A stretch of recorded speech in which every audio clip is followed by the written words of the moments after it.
नमस्कार दोस्तों, स्वागत करती हूँ आपका बुक ऑडियो पर किताबों और कहानियों की बोलती दुनिया। आज मैं आपके लिए लेकर आई हूँ मनोज प्रवीण जी के द्वारा रचित कहानी संग्रह, जिसका शीर्षक है आखिर गलती किसकी। और आप सुनेंगे इस कहानी संग्रह की एक नई कहानी जिसका शीर्षक है एक भाई ऐसा भी, जिसे सुनेंगे आप मेरी यानी आशीष सरीन की जुबानी। माघ का महीना है। आज दिन भर धूप नहीं निकली है। हाड़ कंपा देने वाली ठंड से सभी परेशान है। राम कृपाल, जो गांव का पुराना जमींदार भी है, अंगीठी के पास बैठा बैठा गहरी सोच में डूबा हुआ है। आज उसके मन में कुछ अलग तरह के विचार आ रहे हैं। वह मन ही मन में अपने दोनों बेटों, जय जो कि उसका बड़ा बेटा है और विजय जो उसका छोटा बेटा है, उनके भविष्य के विषय में सोच रहा था। आज उसके मन में अपनी दिवंगत पत्नी से संबंधित सभी घटनाएं, मृत्यु से लेकर अब तक की सारी घटनाएं एक एक कर उसके दिमाग में घूम रही थी कि कैसे उसने अपने दोनों बेटों को माँ और पिता दोनों का प्यार देकर अब तक का संघर्ष किया है। अब जय का बेटा रोहन और विजय का बेटा मोहन, जिसे सब प्यार से मोनू पुकारते थे, अब वह क्रमशः 12 और 10 वर्ष के हो चुके हैं। वो अभी इन्हीं सब विचारों में खोया हुआ था। तभी बड़ी बहू की आवाज से उसकी तंद्रा टूटती है। वह देखता है कि उसकी बड़ी बहू चाय लेकर उसके पास खड़ी है और उसे बड़ी देर से बाबूजी, बाबूजी की आवाज लगा रही है। राम कृपाल चाय लेता है और पीने लगता है। तभी गांव के कुछ बुजुर्ग व्यक्ति उसकी खैरियत पूछने उसके घर आ जाते हैं, क्योंकि कुछ दिनों से जमींदार का स्वास्थ्य ठीक ना होने के कारण वह घर से बाहर नहीं गया था। जमींदार अपनी बड़ी बहू को आवाज देता है कि बहू, कुछ चाय और बना लो। सभी लोग आपस में बैठकर बातें करने लगते हैं। थोड़ी देर में ही बड़ी बहू चाय के साथ पकौड़ियां भी तलकर ले आती है। सभी लोग गरम गरम पकौड़ी और चाय का आनंद लेते हुए आपस में बातें करने लगते हैं। बातें करते करते कब रात के 8 बज गए किसी को पता ही नहीं चला। जैसे ही एक बुजुर्ग की नजर सामने दीवार पर लगी घड़ी की तरफ गई तो उसने कहा, जमींदार जी, अब हमें चलने की आज्ञा दे। हम लोगों ने आपका काफी समय ले लिया। इस पर जमींदार ने कहा, कोई बात नहीं, आजकल लोगों के पास कहाँ इतना वक्त है कि वे किसी के पास कहीं बैठ ले। आप लोगों को यहाँ आने के लिए और मेरे लिए इतना अमूल्य समय देने के लिए आप सभी को बहुत बहुत धन्यवाद। इसके बाद सभी लोग अपने अपने घर चले जाते हैं। राम कृपाल अब काफी बूढ़े हो चुके हैं। शायद उन्हें अब ये आभास भी होने लगा है कि अब उनकी गिनती के दिन शेष रह गए हैं।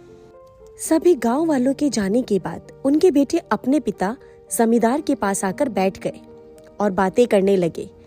जमींदार ने अपने दोनों बेटों से कहा कि बच्चों, मैं अब चंद दिनों का मेहमान हूँ। तुम लोगों का और मेरा साथ अब और ज्यादा दिनों तक नहीं चल पाएगा। इसलिए मेरी अंतिम इच्छा यह है कि तुम दोनों भाई जैसे अब तक राम और लक्ष्मण की तरह रहते आए हो, वैसे ही आगे भी तुम्हारा प्यार बना रहे। तुम दोनों के बीच में कभी भी किसी बात को लेकर आपस में मतभेद ना हो। इसलिए मेरी सारी संपत्ति का आधा आधा बंटवारा तुम दोनों भाई मेरे सामने ही कर लो।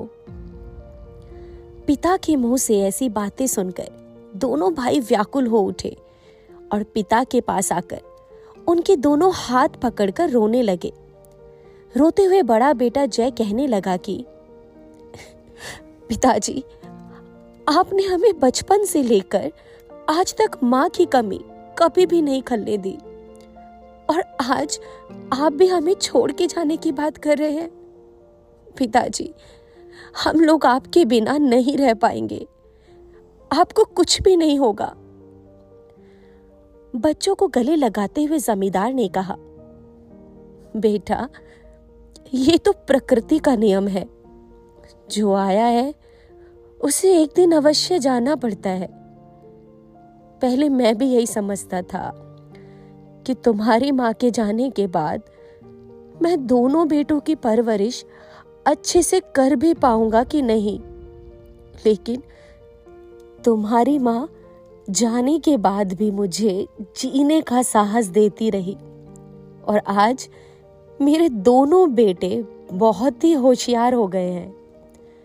अब मैं आराम से जाकर तुम्हारी माँ से कह सकूंगा कि मैं तुम्हारे दोनों बेटों, बहुओं और दोनों नातियों को हंसता खेलता छोड़कर आया हूँ।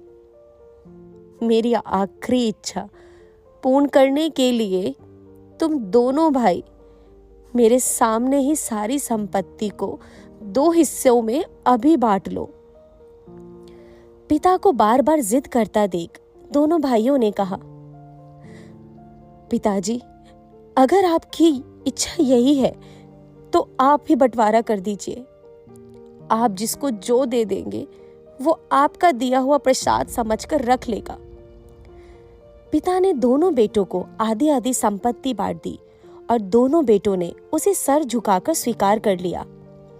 इसके पश्चात सभी लोग एक साथ बैठकर भोजन करते हैं। भोजन करने के बाद दोनों भाई पिता को दवा आदि देकर उनके पास बैठकर खेत में फसल की स्थिति पर बात करते हैं। इस प्रकार बात करते करते काफी रात हो जाती है। पिताजी ने दोनों बेटों को कहा कि जाओ, अब तुम लोग भी सो जाओ, सुबह अपने अपने काम पर भी तो जाना है। इसके बाद पिता के पैर छूकर दोनों भाई अपने अपने कमरे में सोने के लिए चले जाते हैं।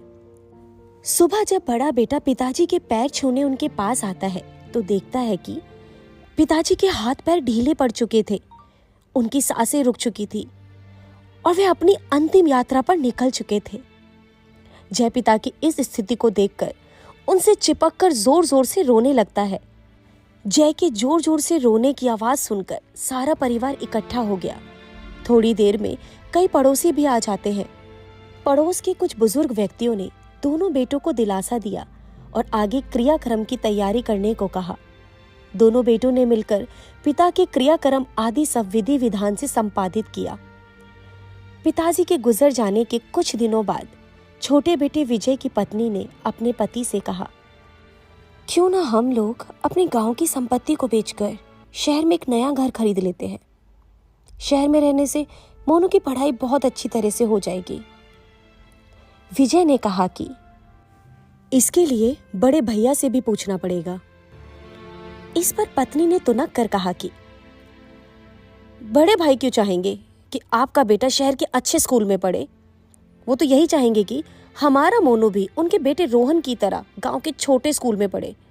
मोनू को भी गांव का स्कूल पसंद नहीं है और आज जिनके पास कुछ भी नहीं है उनके बेटे भी शहर में पढ़ रहे हैं और हम लोग इतने बड़े जमींदार होते हुए भी अपने बच्चों को शहर में नहीं पढ़ा पा रहे हैं। इस प्रकार पत्नी और बेटे की जिद को देखकर विजय ने कहा, ठीक है, कल सुबह बड़े भैया से बात करके देखते हैं। अगर वो कहेंगे तभी शहर चलने की सोचेंगे। इतना कहकर वो सो गया। सुबह जब उठा तो पत्नी फिर से टेप रिकॉर्ड की तरह वहीं से बजना शुरू हो गई जहां से रात में बंद हुई थी। विजय कमरे से निकलकर बड़े भाई के पास जाकर बैठ जाता है और बहुत ही संकोच के साथ भाई से पत्नी वाली बात कह देता है। जय छोटे भाई की बात सुनकर प्रसन्नता पूर्वक कहता है कि यह तो बहुत अच्छी बात है। अगर मोनू का मन शहर के स्कूल में पढ़ने का है तो उसे शहर में अवश्य पढ़ाएंगे। छोटे भाई ने कहा कि लेकिन मेरे हिस्से की जमीन जायदाद इतनी जल्दी कैसे बिक पाएगी। बड़े भाई ने कहा, अरे पगले, मोनू को पढ़ाने के लिए पूर्वजों की संपत्ति बेचने की क्या आवश्यकता है। मोनू को तो हम दोनों भाई मिलकर शहर में पढ़ा ही सकते हैं। इतने में विजय की पत्नी बोल उठी, भाई साहब, हम लोग सोच रहे हैं कि शहर में ही जाकर बस जाएं और जब यहाँ रहना ही नहीं है तो यहाँ की संपत्ति रखने का क्या फायदा। बड़े भाई को अब सब समझ में आ गया कि अब कुछ भी समझाने से कोई फायदा नहीं है। इन लोगों ने शहर जाने का मन पूरी तरह से बना लिया है। अतः उसने विजय से कहा कि आज जरा गांव में जाकर जमीन के भाव पूछाना कि इस समय गांव की जमीन के क्या भाव चल रहे हैं। लेकिन ये किसी से मत बताना कि तुम ये सब क्यों पूछ रहे हो। छोटे भाई ने वैसा ही किया जैसे बड़े भाई ने कहा था। उसने जाकर गांव में कई लोगों से जमीन के भाव पूछा और घर वापस आ गया। घर आकर उसने अपनी पत्नी को सारी बातें बता दी। उसकी पत्नी ने तुरंत पेन और कागज लेकर अपने हिस्से की पूरी संपत्ति का हिसाब लगा लिया और पति को बताया कि हमारी पूरी संपत्ति लगभग 5 करोड़ की है। अगर हमें 5 करोड़ रुपए मिल गए तो इससे हम शहर में अच्छा मकान भी ले लेंगे और मोनू की पढ़ाई भी शहर के सबसे अच्छे स्कूल में हो जाएगी। रात में जब बड़ा भाई घर पर आया तो छोटे भाई और उसकी पत्नी को बुलाया और पूछा कि जमीन के भाव का पता लगा लिया। इससे पहले कि छोटा भाई कुछ कहता कि उसकी पत्नी बीच में ही बोल पड़ी और कहा कि भाई साहब, हमारे हिस्से की पूरी संपत्ति 5 करोड़ रुपए की है। बड़े भाई ने कहा कि आप लोग बैठो, मैं 2 मिनट में आता हूं। इतना कहकर वह अपने कमरे में गया और रुपयों से भरा बैग लेकर बाहर निकला और छोटे भाई को रुपयों से भरा बैग पकड़ाते हुए कहा कि गिनती कर लेना, पूरे 5 करोड़ रुपए हैं। छोटे भाई ने कहा कि भैया, अभी जमीन की रजिस्ट्री तो किया नहीं, तो ये पैसे इतनी जल्दी कहां से आ गए? बड़े भाई ने कहा कि तुम्हारी भाभी के गहने थे, कुछ मेरे पास थे और कुछ लोगों से कर्ज ले लिया। भाई, तुझे शहर भी तो जल्दी जाना है। अगर लेट हो जाएगा तो मोनू का एडमिशन भी अच्छे स्कूल में नहीं हो पाएगा। इसलिए मैंने जल्दी जल्दी सारे पैसे का इंतजाम कर लिया। रही बात रजिस्ट्री की, तो उसकी कोई ज़रूरत नहीं। रजिस्ट्री में भी रुपए क्यों बर्बाद किए जाए? अगर तुम्हारी इच्छा है तो स्टाम्प या किसी सादे कागज पे जो लिखना चाहो लिखकर अपनी भाभी को दे देना। छोटे भाई ने कहा कि भैया, ये तो गलत बात है, आप रजिस्ट्री जरूर करवा लो। रही बात रजिस्ट्री में खर्च होने वाले रुपए की, तो इन्हीं रुपयों में से रजिस्ट्री हो जाएगी। आपको अलग से खर्च करने की जरूरत नहीं है। बड़े भाई ने कहा, नहीं, इसकी कोई जरूरत नहीं है। जितना मैंने कहा है बस उतना कर दो। विजय अगले दिन तहसील से एक स्टाम्प लाकर सब कुछ उसमें लिख देता है। अपना और अपनी पत्नी एवं बेटे सभी के हस्ताक्षर अंकित कर स्टाम्प भाभी को देकर शहर चला जाता है। विजय ने शहर में आकर एक अच्छा सा मकान खरीद लिया और मोनू का नाम भी एक अच्छे स्कूल में लिखवा दिया। विजय खुद भी एक कंपनी में अच्छे पद पर काम करने लगा। अब उसकी जिंदगी खूब ऐशो आराम से बीतने लगी। इस तरह कई वर्ष बीत गए। एक दिन विजय के बड़े भाई जय शहर में किसी काम से आए तो सोचा कि क्यों ना विजय से भी मिलता चलूं। लगभग 2 वर्ष हो गए, उसका कोई हाल नहीं मिला है। आज मोनू को भी देखने की बहुत इच्छा हो रही है और इस समय गर्मी भी बहुत है। इसी बहाने थोड़ा समय विजय के घर पर बीत जाएगा और फिर शाम वाली बस से गांव वापस चला जाऊंगा। यही सब सोचकर जय अपने छोटे भाई के मकान की तरफ पैदल ही चल पड़ा। रास्ते में उसे बहुत अधिक प्यास लग रही थी, लेकिन उसने सोचा कि अब कहीं पानी नहीं पीऊंगा, अब तो पानी मोनू के हाथ से ही पीऊंगा। इसलिए उसने रास्ते में कहीं एक गिलास पानी भी नहीं पिया। जैसे ही वे विजय की कॉलोनी में प्रवेश करता है, विजय की पत्नी उसे छत से ही देख लेती है और अपने मन में सोचती है कि बड़े भैया यहाँ क्यों आ रहे हैं। उसके मन में विचार आया कि कहीं इस वर्ष बारिश कम हुई है और फसलें सब सूख गई हैं, इसलिए बड़े भैया परेशान होंगे और हमारे पास कुछ मांगने के लिए आए होंगे। वो जल्दी जल्दी छत से नीचे उतरी और नीचे आकर अपने बेटे मोनू से सारी बात बताई कि बड़े भैया आ रहे हैं, जरूर कुछ ना कुछ मांगने आए होंगे। चलो चुपचाप हम दोनों सो जाते हैं। जब हम लोग दरवाजा ही नहीं खोलेंगे तो थोड़ी देर में दरवाजा खटखटाकर वे वापस गांव लौट जाएंगे। थोड़ी देर में जय विजय के मकान के पास आकर दरवाजा खटखटाने लगा, लेकिन अंदर से कोई भी आवाज नहीं आ रही थी। मोनू मोनू पुकारते पुकारते उसका गला भी सूख रहा था।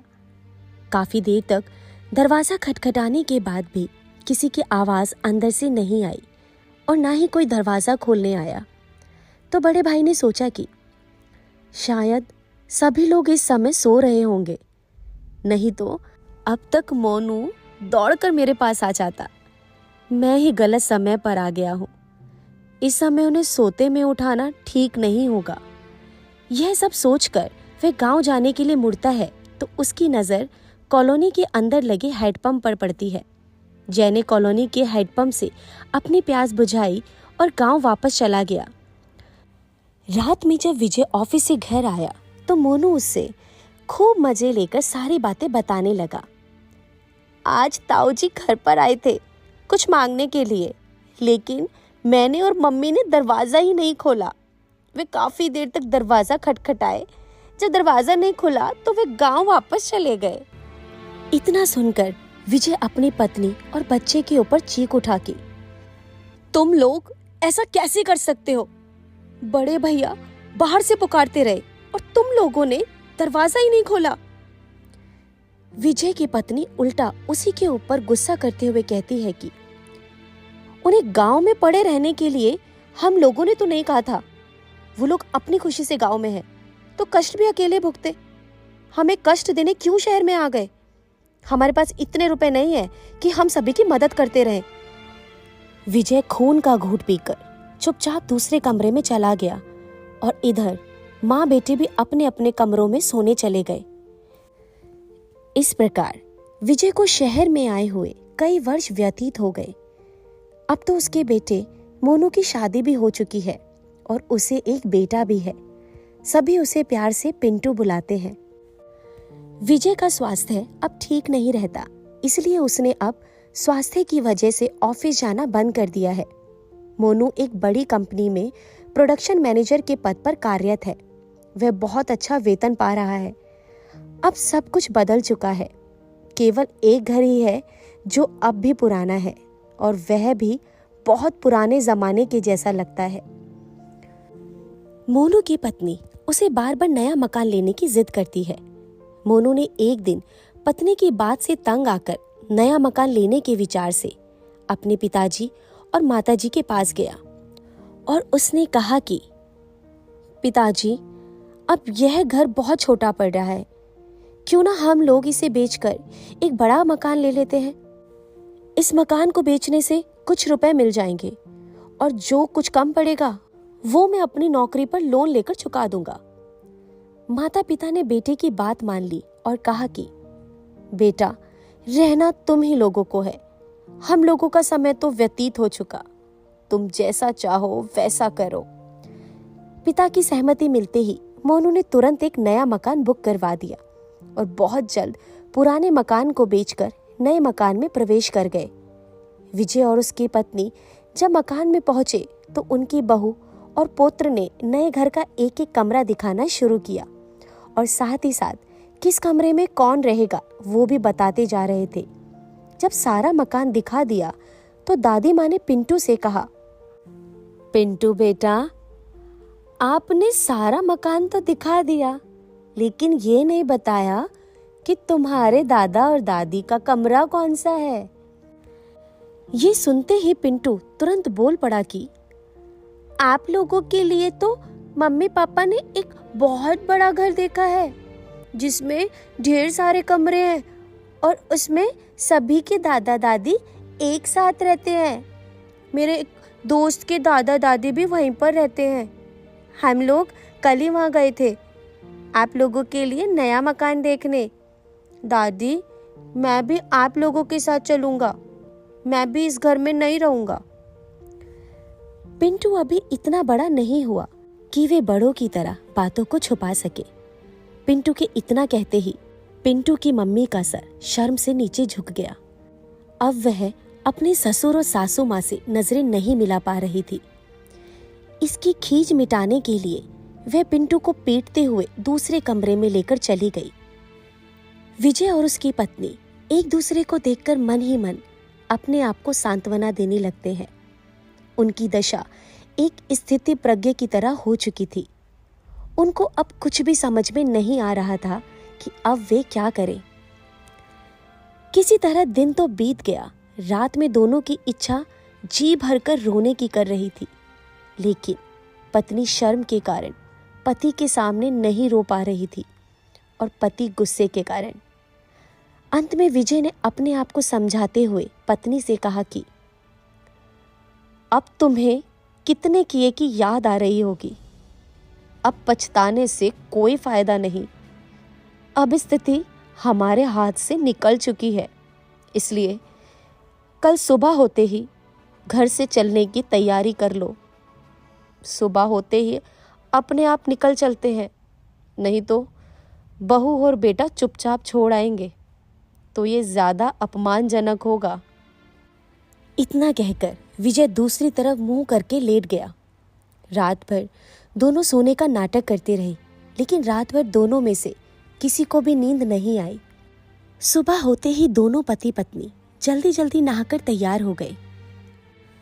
विजय ने बेटे के साथ चाय पीते हुए बेटे से कहा कि मोनू, हम सोच रहे हैं कि कुछ दिन पड़ोस वाले शर्मा जी इस समय जहाँ पर रह रहे हैं उनके पास घूम आते हैं। सुना है कि वहाँ पर वृद्ध लोगों की बहुत सेवा होती है और उन लोगों को वहाँ बहुत सारी सुविधाएं दी जाती है। बेटा, तू भी ले चल, कुछ दिनों के लिए हमें वहाँ छोड़ आ। इतना सुनते ही बेटा और बहू मन ही मन बहुत ही प्रसन्न हो जाते हैं।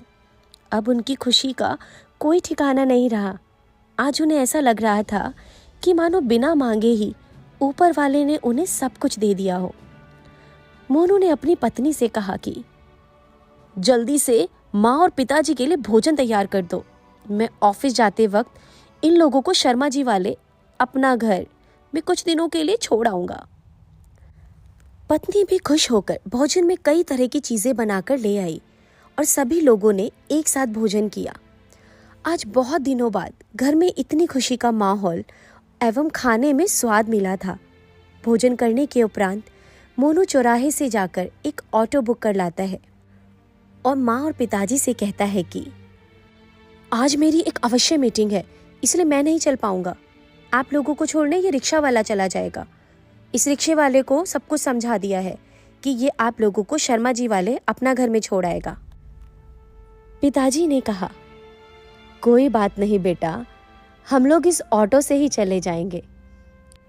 इतना कहकर वो लोग ऑटो में जाकर बैठ गए। बहू ने तुरंत बैग उठाकर ऑटो के अंदर रख दिया और माँ और पिता के पैर छूकर कहा कि हम लोग बहुत जल्द आप लोगों को लेने आएंगे। बेटे ने कहा कि पिताजी, मीटिंग समाप्त होते ही मैं आप लोगों से मिलने आ जाऊंगा।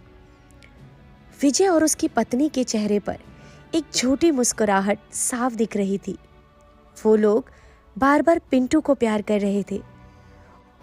उनके इस व्यवहार से स्पष्ट दिख रहा था कि उनकी इच्छा अपना घर में जाने की बिल्कुल ही नहीं थी, किंतु वो लोग मजबूर थे। जाने से पहले दादा दादी ने अपने पोत्र को ढेर सारा प्यार और आशीर्वाद दिया। इसके पश्चात ऑटो वाले ने अपना ऑटो स्टार्ट किया और अपना घर के लिए चल दिया। घर से कुछ दूर निकलने पर दोनों पति पत्नी एक बार फिर गमों की दुनिया में गोते लगाने लगते हैं। लगभग 45 मिनट बाद ऑटो के बंद होते ही दोनों अपने गमों की दुनिया से बाहर आते हैं। विजय कहता है कि भाई, आ गया क्या अपना घर? ड्राइवर ने जवाब दिया, जी साहब, आ गया। इसके बाद दोनों पति पत्नी ऑटो से उतरकर अपना घर के स्वागत कक्ष पर पहुंचते हैं। ड्राइवर भी बैग लेकर दोनों को स्वागत कक्ष तक छोड़ने आता है और उसके बाद दोनों पति पत्नी से विदा लेकर यह बड़बड़ाते हुए कि क्या ज़माना आ गया है, ये कहता हुआ वो चला जाता है। विजय और उसकी पत्नी जब स्वागत कक्ष पर पहुंचे और उन्होंने अपना नाम बताया तो स्वागत कक्ष वाले ने तुरंत जवाब दिया कि जी अंकल जी, आपका नाम पहले से ही लिखा हुआ है, आप लोग अंदर चले आइए, वहां आपको सब कुछ विस्तार से बता दिया जाएगा। दोनों पति पत्नी हैरान होकर एक दूसरे को देखने लगते हैं, लेकिन कुछ कहना चाहकर भी एक दूसरे से कुछ कह नहीं पा रहे थे। कुछ देर बाद अपना घर के इंचार्ज आ गए। उन्होंने दोनों का अपना घर दिखा दिया। वृद्धा आश्रम के नियमानुसार स्वागत किया और वहां पर उपलब्ध सभी सुविधाओं से अवगत कराया। इसके पश्चात दोनों पति पत्नी अपने अपने कक्ष की ओर चले गए। इस प्रकार विजय और उसकी पत्नी को वृद्धा आश्रम में रहते हुए लगभग 1 वर्ष का समय व्यतीत हो गया। मोनू और उसकी पत्नी ने आज तक अपने वृद्ध माँ बाप की कोई खबर नहीं ली। एक दिन वृद्धा आश्रम के सभी लोग बहुत खुश दिख रहे थे। सभी लोग आपस में खुश होकर एक दूसरे से कुछ बातें कर रहे थे। विजय ने आज तक सब लोगों को इतना खुश कभी नहीं देखा था। उसने कौतूहलवश अपने एक साथी से पूछा कि आज सभी लोग इतने खुश क्यों हैं? इस पर उसने कहा कि कल एक बड़े अधिकारी के पिताजी का जन्मदिन है। वो अधिकारी पिछले कई वर्षों से इस वृद्धा आश्रम में आकर अपने पिता के हाथों 5 सितारा होटल का खाना एवं सभी लोगों के लिए कुछ ना कुछ उपहार अवश्य लाते हैं।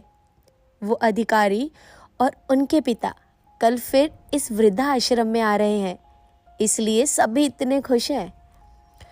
पूरे वर्ष में एक बार हम लोगों को 5 सितारा होटल का भोजन बड़े प्यार और अपनेपन के साथ नसीब होता है।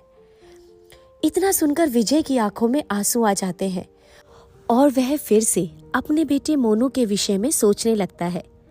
दूसरे दिन वृद्धा आश्रम के सभी लोग नहा धोकर नए नए कपड़े पहनकर तैयार हो जाते हैं।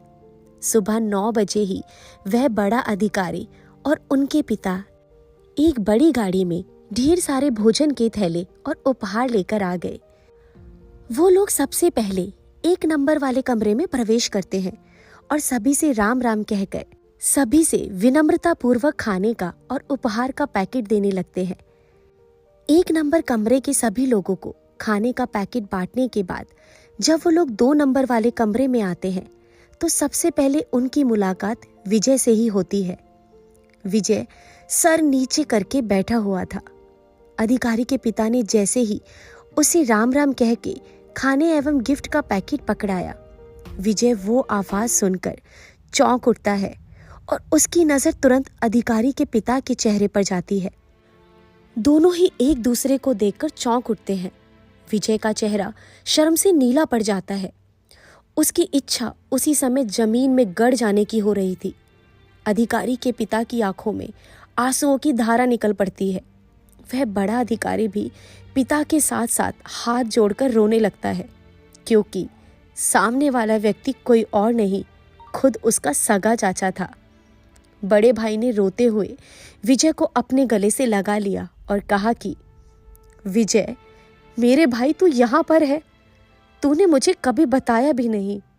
अरे पगले, तूने मुझे इस लायक भी नहीं समझा कि अपने बड़े भाई को एक बार याद कर लेता। तेरा गांव में सब कुछ आज भी वैसा ही है जैसा तू छोड़कर आया था। तेरे हिस्से की जमीन, बाग, घर सब पर आज भी तेरा ही नाम है। इतनी बड़ी संपत्ति का मालिक आज इस हालत में है। इतना सुनते ही विजय अपने बड़े भाई से चिपककर बच्चों की तरह फक फक कर रोने लगा। दोनों भाइयों को इस तरह चिपककर रोता देखकर पूरा वृद्धा आश्रम उनके आंसुओं के सैलाब में डूब जाता है। काफी देर बाद दोनों भाई सामान्य स्थिति में आते हैं। शेष सभी लोगों को गिफ्ट और खाने का पैकेट जय विजय के हाथों से बंटवाता है। विजय की पत्नी, जो किसी से नजर नहीं मिला पा रही थी, कुछ दूर जाकर अकेले में बैठकर रोने लगती है। रोहन उसके पास खाने का पैकेट लेकर आता है और कहता है कि चाची, मुझे बहुत जोर से भूख लगी है। बहुत दिन हो गए आपके हाथों से खाना खाए हुए। आज एक बार फिर मुझे अपने हाथों से खाना खिला दो। इतना सुनते ही चाची रोहन को गले लगाकर और तेजी से रोने लगती है। उसे देखकर ऐसा लगता है कि आज अपनी सारी गलतियों को इन्हीं आंसुओं से धो देना चाहती है। इसके बाद रोहन चाची के हाथ से खाना खाता है और अपने हाथ से चाची को खाना खिलाता है। दोनों खाते खाते रोते जा रहे थे। उधर दोनों भाइयों की स्थिति भी कुछ इसी तरह की थी। वो दोनों भाई भी एक दूसरे को खाना खिला रहे थे और दोनों रोते भी जा रहे थे।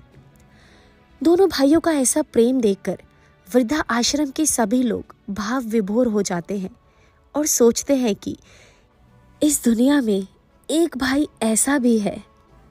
इस प्रकार भोजन करने के बाद जय ने अपने बेटे से कहा कि जाओ चाचा चाची के बैग वृद्धाश्रम से ले आओ। वृद्धाश्रम की जो कागजी कार्रवाई हो उसे पूरा करो। रोहन तुरंत जाकर वृद्धाश्रम की सभी कार्यवाही पूर्ण कर चाचा चाची का बैग लाता है और उन्हें गाड़ी में रखवा देता है। विजय और उसकी पत्नी शर्म की वजह से अब गांव नहीं जाना चाहते, लेकिन विजय के बड़े भाई का आदेश आज भी ब्रह्म वाक्य था। वह चाहकर भी अपने बड़े भाई की बात को नहीं काट सका और बड़े भाई के साथ गाड़ी में जाकर बैठ गया। उसके बाद सभी लोग गांव के लिए निकल पड़ते हैं। गांव पहुंचकर विजय देखता है कि वहां आज भी उसका कमरा और उसका सारा सामान जैसा छोड़कर गया था वहीं पर वैसा ही रखा हुआ है। उन्हें देखकर ऐसा लग रहा था मानो किसी ने बड़े प्यार से इनकी देखभाल की है। घर पहुंचते ही उसकी भाभी एवं रोहन की पत्नी और बच्चों ने इतने सम्मान के साथ स्वागत किया कि उन्हें देखकर ऐसा लगा कि जैसे ये लोग उनसे कभी दूर ही नहीं हुए थे, वरन हम ही लोग इनसे दूर हो गए थे। उन लोगों का इस प्रकार का व्यवहार देखकर विजय और उसकी पत्नी हतप्रभ थे और मन ही मन शर्मिंदा भी हो रहे थे। सभी लोगों से इतना प्यार पाकर उन लोगों का जीवन एक बार पुनः खुशियों से महकने लगा। इस प्रकार धीरे धीरे लगभग 3 वर्ष व्यतीत हो गए। एक दिन जय अपने बेटे रोहन के साथ शहर के एक बड़े अस्पताल में अपना रूटीन चेकअप कराने गया हुआ था। अस्पताल के अंदर प्रवेश करते ही वो लोग देखते हैं कि एक व्यक्ति जिसकी गोद में एक लड़का है और वो एक औरत के साथ डॉक्टर के पास कुछ गिड़गिड़ाते हुए उसके पैर छू रहा था और डॉक्टर उसे मना करते हुए अपने चैम्बर में चला गया। अस्पताल का स्टाफ उस व्यक्ति को पकड़कर गेट के बाहर की तरफ ला रहे थे। जैसे ये सब देखा नहीं जा रहा था, उसने उस व्यक्ति से पूछा कि क्या हुआ इस बच्चे को? जैसे ही उस व्यक्ति और जय का चेहरा एक दूसरे की तरफ मुड़ता है तो दोनों आश्चर्यचकित रह जाते हैं। जय कहता है कि मोनू बेटा तुम। मोनू जय के चरणों में गिर पड़ता है और कहता है कि ताऊ जी मेरे बेटे को बचा लो, इसके दिल में छेद है, आज ही इसका ऑपरेशन होना है और मेरे पास कुछ रुपए कम है, इसलिए डॉक्टर उसका ऑपरेशन नहीं कर रहे हैं। जय ने मोनू को शांत कराते हुए कहा कि चुप हो जाओ, अभी हम लोग डॉक्टर से बात करके इसके ऑपरेशन का प्रबंध करते हैं। उसके बाद सभी लोग डॉक्टर के चैम्बर की ओर चल देते हैं। डॉक्टर के चैम्बर में प्रवेश करते ही डॉक्टर अपनी सीट पर से उठकर कहता है कि आइए सर। इस पर रोहन कहता है कि डॉक्टर साहब पहले आप मेरे भतीजे के ऑपरेशन का तुरंत प्रबंध कीजिए। डॉक्टर ने कहा सर ये आपका भतीजा है? इस पर रोहन कहता है कि परिचय का काम बाद में होगा, पहले आप ऑपरेशन की व्यवस्था करिए। डॉक्टर तुरंत अपने सहायक को बुलाकर पिंटू को ऑपरेशन थिएटर में ले जाकर पूरी तैयारी करने को कहता है और खुद अन्य डॉक्टरों को तुरंत अस्पताल में बुलाने के लिए फ़ोन करने लगता है। थोड़ी ही देर में सभी डॉक्टर आ जाते हैं और लगभग 1 घंटे तक पिंटू का ऑपरेशन चलता है। कुछ देर में वह डॉक्टर ऑपरेशन थिएटर से निकलता है और सभी को ऑपरेशन सफल होने की खुशखबरी सुनाता है। मोनू और उसकी पत्नी एक बार फिर अपने ताऊ और अपने बड़े भाई के पैरों में गिरकर रोने लगते हैं। जय पूछता है कि मोनू बेटा तुम तो एक बड़ी कंपनी में मैनेजर थे, तुम्हारी ये स्थिति कैसे हुई? मोनू बताता है कि कंपनी को बहुत बड़ा घाटा होने के कारण वो बंद हो गई। मकान का लोन ना चुकाने के कारण घर भी बिक गया और हम लोग सड़क पर आ गए। यह सब हमारे कर्मों का ही फल है। हम लोगों ने माँ और पिता के साथ अच्छा व्यवहार नहीं किया, उन्हें ले जाकर वृद्धाश्रम में छोड़ आए। उन लोगों के घर से जाते ही हम लोगों को एक साथ कई विपत्तियों का सामना करना पड़ा और अंत में आज इस स्थिति पे आ गए। ताऊ जी हम लोगों को माफ़ कर दो, हम लोग अपने सुख के चक्कर में अंधे हो गए थे। आज माँ और पिताजी पता नहीं वृद्धाश्रम में किस हाल में होंगे। हम लोग कभी उनका हाल जानने भी उनके पास तक नहीं गए। उन्हीं कर्मों का फल आज हम लोग भुगत रहे हैं। इतना कहकर मोनू फूट फूट कर रोने लगा। ताऊ ने कहा, तुमने बहुत गलत किया है अपने माँ बाप के साथ, लेकिन तुम्हारे इन पश्चाताप के आंसुओं से तुम्हारा पाप कुछ कम अवश्य हो जाएगा। थोड़ी देर बाद पिंटू को भी होश आ गया। अब सभी लोग बहुत खुश थे। ताऊ ने कुछ रुपए मोनू की जेब में डालते हुए कहा कि बेटा, अब हम लोग गांव जा रहे हैं। रोहन तुम्हारा हालचाल लेने रोज आता रहेगा। मैं जिस दिन पिंटू डिस्चार्ज होगा उस दिन पुनः आऊँगा। इतना कहकर वो लोग गांव चले जाते हैं। 7 दिन बाद जब पिंटू अस्पताल से डिस्चार्ज होता है तो जय फिर आता है और मोनू और उसकी पत्नी को गांव चलने के लिए कहता है। मोनू कहता है कि ताऊ जी, गांव में तो हमारा अब कुछ भी नहीं है। वहाँ का सब कुछ तो हम लोगों ने काफ़ी पहले ही बेच दिया है। अब किस मुंह से गांव चलूं? जय कहता है, मोनू, तू अब भी हम लोगों को पराया समझता है। मैं तो हमेशा से तुझे अपने रोहन से बढ़कर मानता आया हूँ। क्या तुझ पर मेरा कोई अधिकार नहीं है? इतनी बात सुनकर मोनू अपने ताऊ से लिपटकर रोने लगता है और कहता है कि ताऊ, हम लोग बहुत गलत थे, लेकिन आपका दिल बहुत बड़ा है। आप इस धरती पर भगवान का एक रूप हो, जो हम लोगों के द्वारा इतना गलत व्यवहार करने के पश्चात भी आप हमें अपना मानते हो। जय कहता है कि चुप हो जाओ और चलो गाड़ी में बैठो। सभी लोग गाड़ी में बैठ जाते हैं। मोनू कहता है, ताऊ जी, गांव चलने से पहले मैं मम्मी पापा का हाल ले लूं, वो लोग ठीक तो हैं? जय कहता है, ठीक है, उनका भी हाल ले लेंगे। गांव में पहुंचकर मोनू देखता है कि उसके माँ और पिताजी पहले से ही घर में मौजूद हैं। मोनू उन्हें देखकर आश्चर्यचकित हो जाता है। वो अपने माँ बाप से नजरें नहीं मिला पाता। जय कहता है कि जाओ, अपने माँ बाप के पैर छूकर अपने किए की माफ़ी मांगो। इस पर विजय कहता है कि मेरे पैर छूने की कोई ज़रूरत नहीं है। मैं नहीं जानता कि ये लोग कौन हैं। इसके बाद रोहन पिंटू की गोदी में लेकर जैसे ही घर में प्रवेश करता है, विजय और उसकी पत्नी पिंटू की ये हालत देखकर स्वयं को रोक नहीं पाते और सब कुछ भुलाकर पिंटू के पास पहुंच जाते हैं। वे पूछते हैं कि क्या हुआ है पिंटू बेटा को? इस पर पिंटू दादा और दादी को देखकर मुस्कुराने लगता है और कहता है कि मेरे दिल में छेद था जिसका ऑपरेशन हुआ है। अब तो मैं बिल्कुल ठीक हूँ। दादा और दादी पिंटू से चिपककर रोने लगते हैं।